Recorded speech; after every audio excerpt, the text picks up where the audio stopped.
Kisah tentang 3 anak yang terpaksa harus menjalani karantina mandiri ini menjadi persoalan dan dari nasib anak-anak ini harus menjalani kehidupan di tengah kondisi tanpa kehadiran orang tua. Lalu bagaimana nasib anak-anak yang terdampak COVID-19? Nah, kita akan bahas lebih lanjut bersama Seto Mulyadi, Ketua Lembaga Perlindungan Anak Indonesia. Selamat pagi Kak Seto, apa kabar Kak? Semoga sehat selalu. Baik, alhamdulillah baik. Selamat pagi juga Mbak Maria.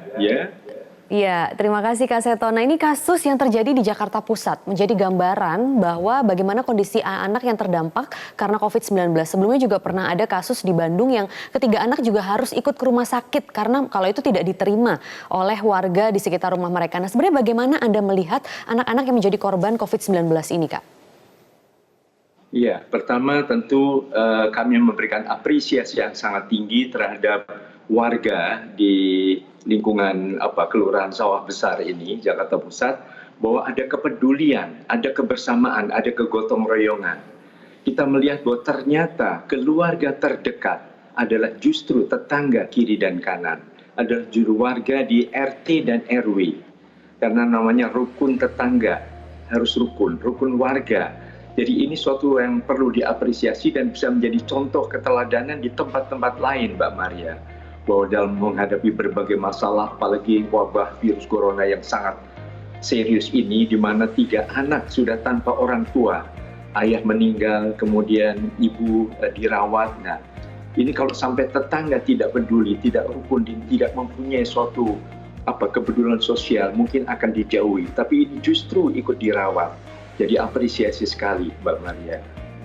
Oke, kita melihat lebih khusus ke kasus di Jakarta Pusat ini, Kak, di mana warga memang secara swadaya membantu kebutuhan hidup dari anak-anak. Tapi sebenarnya kan menurut undang-undang ini adalah tanggung jawab negara. Jadi apa sebenarnya menurut Kak Seto yang bisa dilakukan oleh pemerintah dalam hal ini?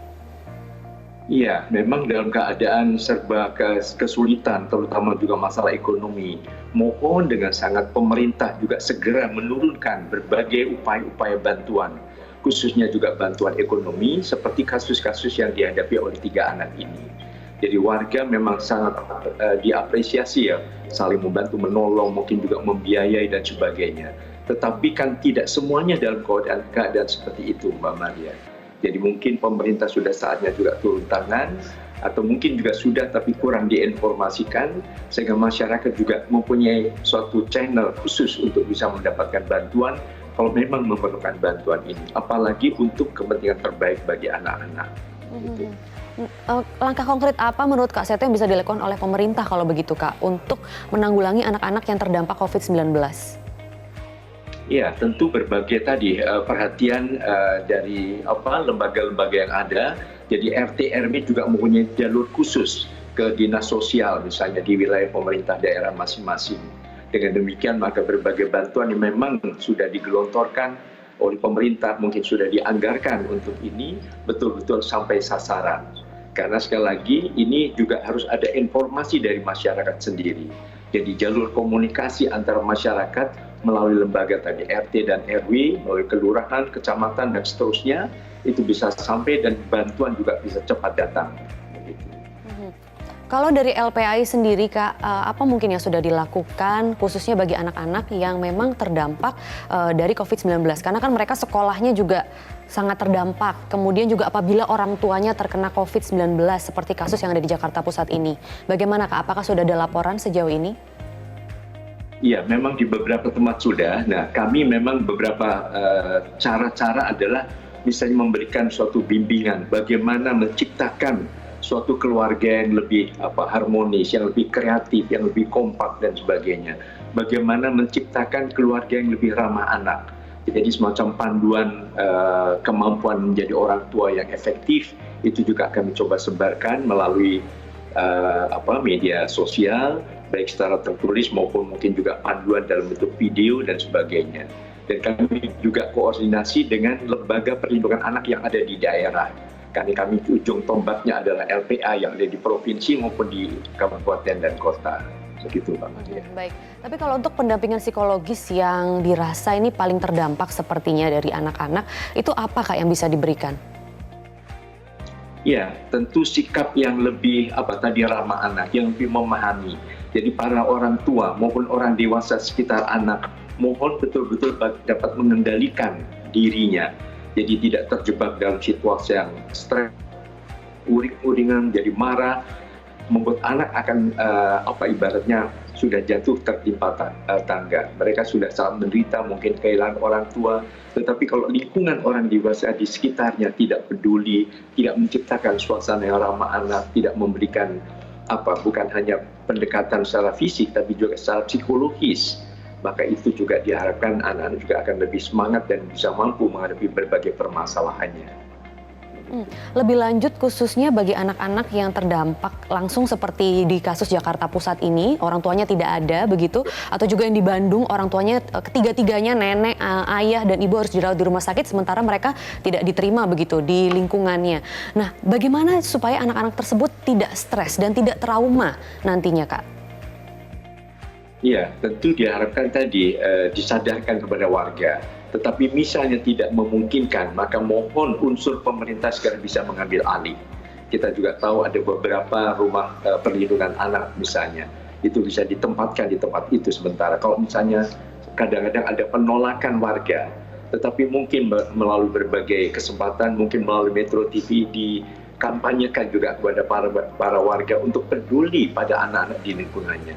Jadi semboyan bahwa anak-anak adalah juga anak kita semua, bahwa perlindungan anak memerlukan juga orang sekampung. Maka hal ini bisa mengubah paradigma keliru dari warga tersebut.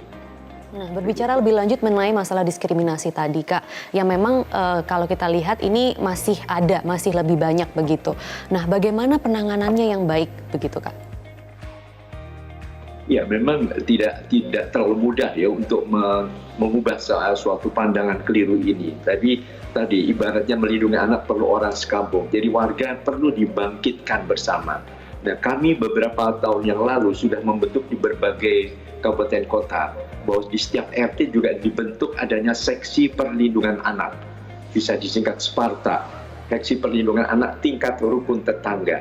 Nah, ini mungkin juga kesempatan terbaik untuk bisa di setiap RT-RT di dalam kepengurusannya, bahwa kadang-kadang sudah ada seksi-seksi dalam kepengurusan RT kan, ada seksi keamanan, seksi kebersihan, seksi acara, tambah satu seksi lagi, seksi perlindungan anak, sehingga warga peduli pada hal-hal yang menyangkut perlindungan anak di setiap rumah-rumah yang menjadi warga tersebut, termasuk dalam konteks adanya gangguan dari wabah virus corona ini. Oke, baik. Seto Mulyadi, Ketua LPAI, terima kasih sudah memberikan keterangan di Selamat Pagi Indonesia kali ini.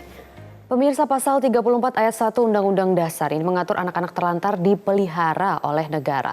Lalu bagaimana nasib anak-anak yang terdampak pandemi COVID-19? Kita langsung terhubung melalui sambungan Skype bersama Nahar sebagai Deputi Bidang Perlindungan Anak Kementerian PPPA. Selamat pagi Pak Nahar. Pak Nahar, bagaimana Kementerian Anda menyikapi kasus anak-anak yang terdampak COVID-19 ini? Iya, kita menjadi bagian dari upaya pemerintah ya, dan khusus di kementerian kami tentu fokus di perlindungan perempuan dan anak, dan kami sendiri khusus di perlindungan anak. Dan ketika bicara soal perlindungan anak tentu kita juga harus sudah mulai menyiapkan segala sesuatunya, karena tentu laporan-laporan sudah mulai masuk terkait dengan keterpisahan anak, lalu kemudian anak di rumah sendirian, lalu kemudian tidak ada yang ngurus karena misalnya salah satu atau dua orang tuanya sudah positif atau sudah tidak ada.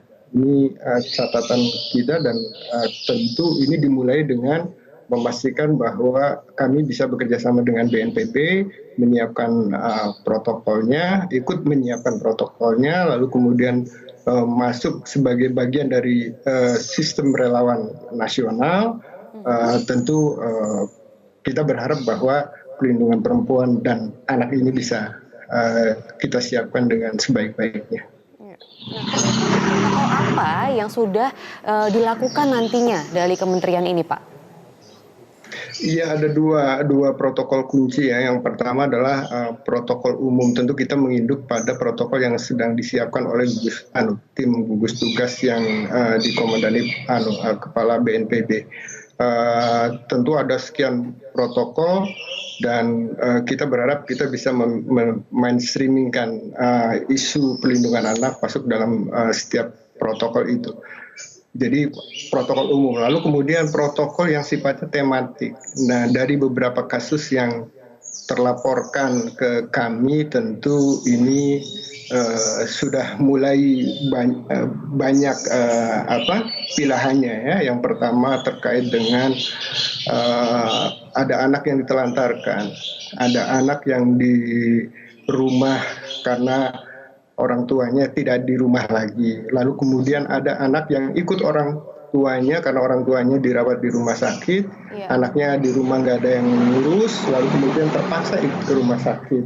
Ini catatan-catatan yang kemudian kami sikapi dengan menyiapkan semua instrumen untuk melakukan berbagai upaya. Dan kemarin bersama kementerian dan lembaga, kita sedang mendesain proses rujukan ketika kita menemukan kasus-kasus seperti ini di masyarakat. Baik, jadi nantinya akan langkah bagaimana begitu yang akan ditempuh, Pak? Dan kira-kira berapa lama protokol tadi bisa diimplementasikan? Karena kan kita tidak bisa menunggu, ini kasusnya terus semakin banyak begitu.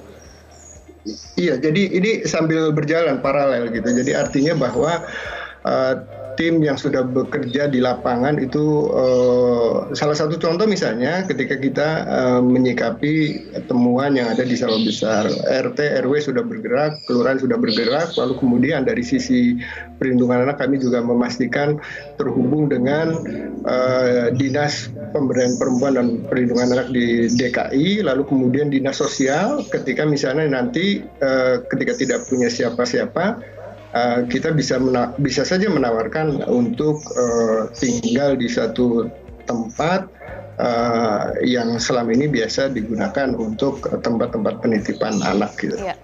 Nah, tadi Bapak bilang mengenai laporan yang sudah mulai masuk begitu. Yang mungkin yang tersorot adalah kasus di Jakarta Pusat, kemudian sebelumnya ada di Bandung, tapi mungkin lebih banyak lagi dari itu. Nah, sebenarnya berapa banyak data anak yang sudah terdampak COVID-19 menurut Kementerian Anda? Nah, ini yang kami kemarin juga dalam diskusi di BNPB dan termasuk di diskusi antar kementerian lembaga, kita membutuhkan data real ini. Kalau seandainya kita mau, jadi kesimpulannya kami sedang menyusun. Kalau seandainya kita asumsikan saja bahwa 2.000 lebih orang yang positif gitu, lalu kemudian setiap keluarga punya satu anak, di atas 2.000-an kan gitu, di atas ya angka itu 2.000, kalau satu anak satu kan berarti sekitar 2.000-an kan itu.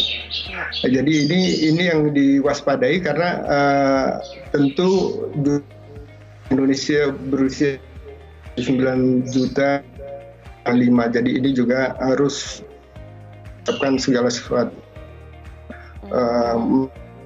bisa dilindungi dengan sebaik-baiknya.